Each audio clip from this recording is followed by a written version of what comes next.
"Sarah," my mom said, "you're a disappointment." "Disappointment? Really?" I said, laughing.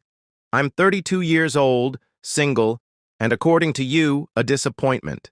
Not because I've done anything particularly bad, but simply because I haven't met the expectations you hold dear. No spouse, no children, no proper family of my own."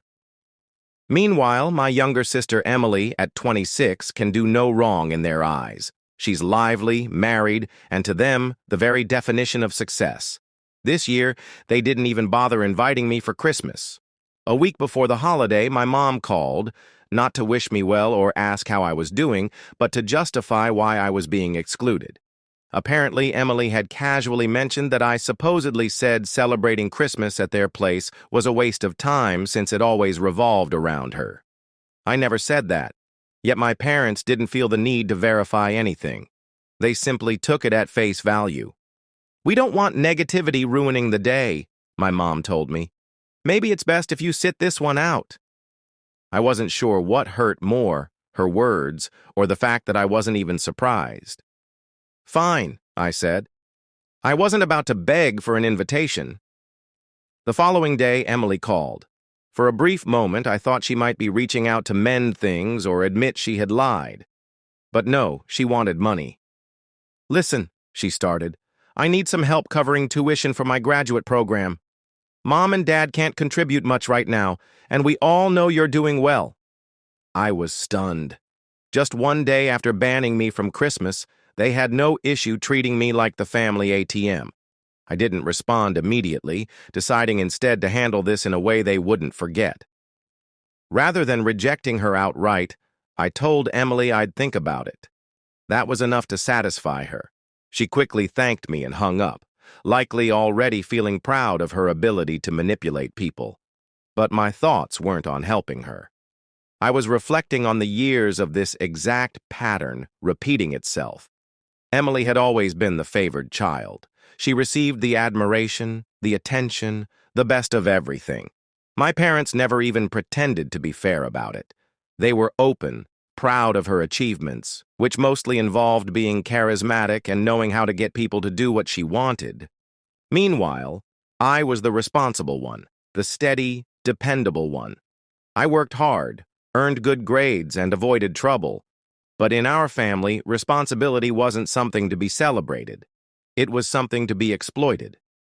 When Emily wanted a car in high school, my parents suggested I chip in from the savings I had built from my part-time job. When she decided to attend an expensive out-of-state college, they had no hesitation in asking me to put my graduate school plans on hold to help them cover her tuition. And Emily always had a way of twisting the situation so that she appeared to be the victim, the one who deserved everyone's support the most. The most infuriating part? She had convinced my parents that I was selfish. Anytime I tried to establish boundaries or say no, I was met with a lecture about how families should always support each other.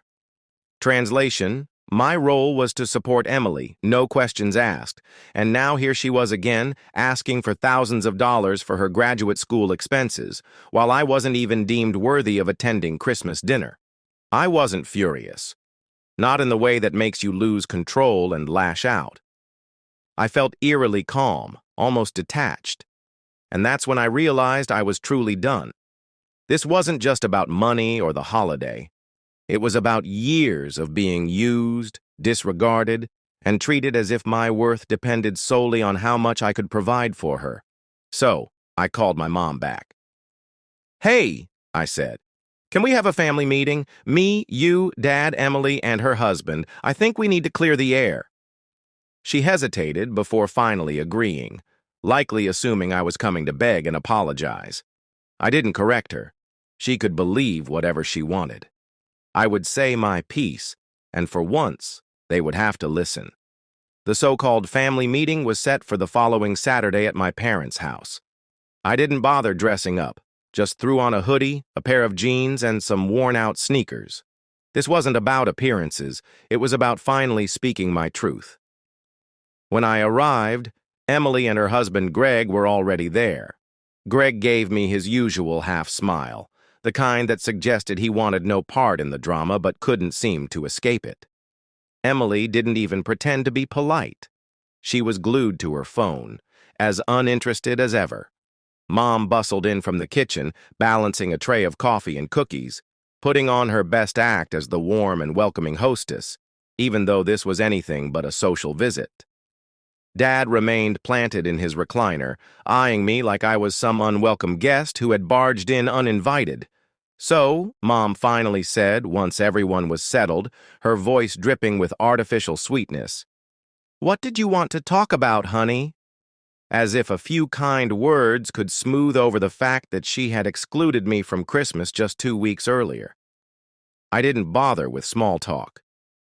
"I want to discuss Christmas," I said evenly.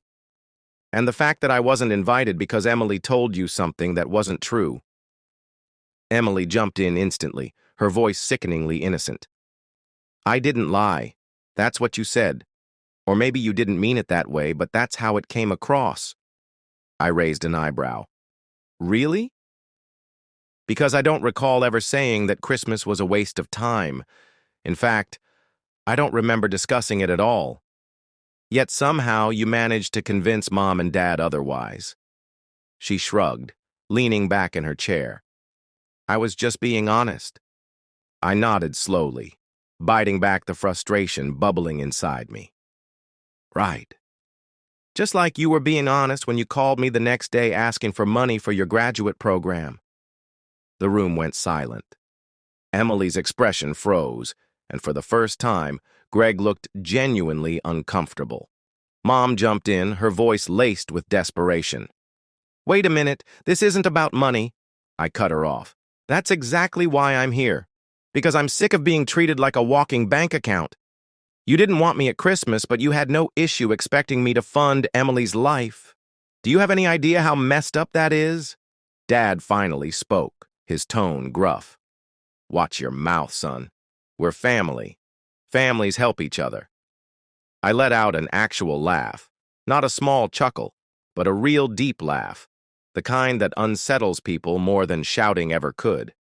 "So," Mom finally said, once everyone was settled, her voice dripping with artificial sweetness, "what did you want to talk about, honey?" As if a few kind words could smooth over the fact that she had excluded me from Christmas just 2 weeks earlier. I didn't bother with small talk. "I want to discuss Christmas," I said evenly, "and the fact that I wasn't invited because Emily told you something that wasn't true." Emily jumped in instantly, her voice sickeningly innocent. "I didn't lie. That's what you said. Or maybe you didn't mean it that way, but that's how it came across." I raised an eyebrow. "Really?" "Because I don't recall ever saying that Christmas was a waste of time. In fact, I don't remember discussing it at all. Yet somehow, you managed to convince Mom and Dad otherwise." She shrugged, leaning back in her chair. "I was just being honest." I nodded slowly, biting back the frustration bubbling inside me. "Right. Just like you were being honest when you called me the next day asking for money for your graduate program." The room went silent.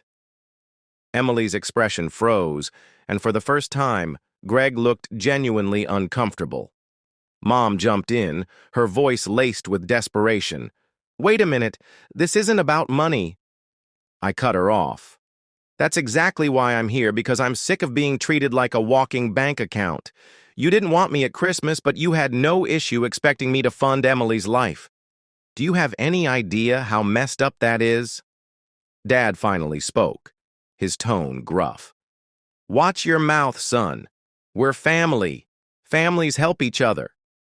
I let out an actual laugh, not a small chuckle, but a real deep laugh, the kind that unsettles people more than shouting ever could. "You gave me life. So what? I'm supposed to spend the rest of my existence in eternal gratitude because you decided to have a child? That's your big argument, that I owe you just for existing?" I shook my head, still laughing in disbelief. "You can't be serious." Mom's voice wavered as she jumped in. "We've sacrificed so much for you. We worked hard to give you a good life, and now you're acting like we're the villains." "Sacrificed?" I repeated, raising an eyebrow. "Sacrificed what, exactly?" because all I ever heard growing up was how much harder things were because of me, how I was the trial run that made life easier for Emily. You didn't sacrifice for me. You invested in me, expecting a return, with interest. And guess what? I've paid up over and over again. Dad leaned forward, pointing a firm finger in my direction. You've always been ungrateful. You think money fixes everything. But let me tell you something, family isn't about money. It's about loyalty. And right now, you're failing at that. Loyalty? I echoed, disbelief dripping from my voice. You mean the same loyalty you showed me when you believed Emily's lie without even bothering to hear my side? Or the loyalty you demonstrated when you cut me out of Christmas but had no issue asking me for thousands of dollars the next day? That kind of loyalty? Mom clutched her chest like I had just struck her. We didn't uninvite you, she insisted. We just thought it would be best if you stayed home this year. You've been so negative lately. Negative? I scoffed. Gee, I wonder why. Maybe because my entire adult life I've been treated like I don't matter unless I'm doing something for you or Emily. Maybe because no matter how much I give, it's never enough. But you're right. This isn't about money. It's about respect. And I'm done pretending I don't see how little of it you have for me. Emily finally lifted her head from her phone, her face flushed. This is ridiculous. You're making such a big deal out of nothing. All I did was ask for a little help. You don't have to turn it into some dramatic crisis. I locked eyes with her, and for the first time, she looked uneasy. This isn't drama, I said, my voice steady. This is reality, and you're about to see just how real it is. The tension in the room was suffocating.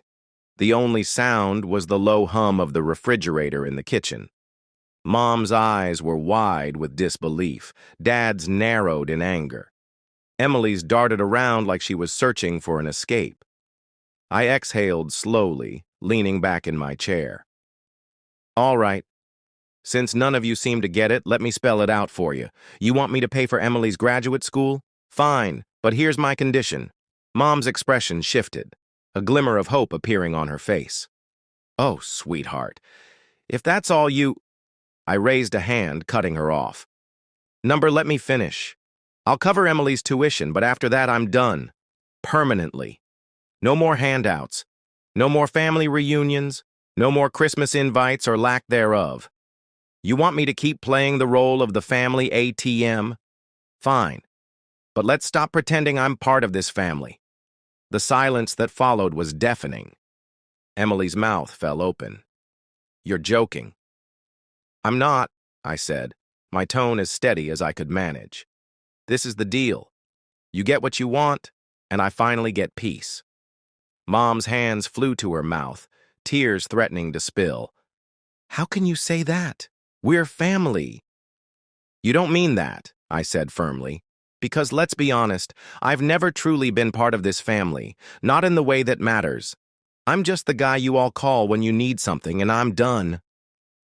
Dad shot up from his chair, his face dark with anger. That's the most selfish thing I've ever heard. What kind of son walks away from his family over money? I met his glare without hesitation. The kind of son who's been emotionally abandoned for years. His mouth opened, but I didn't let him interrupt. You want to talk about selfish? I continued. Look in the mirror. And with that, I turned and walked out. Not angrily, not with hate, but with a quiet, cold sense of relief. For the first time in years, I felt free.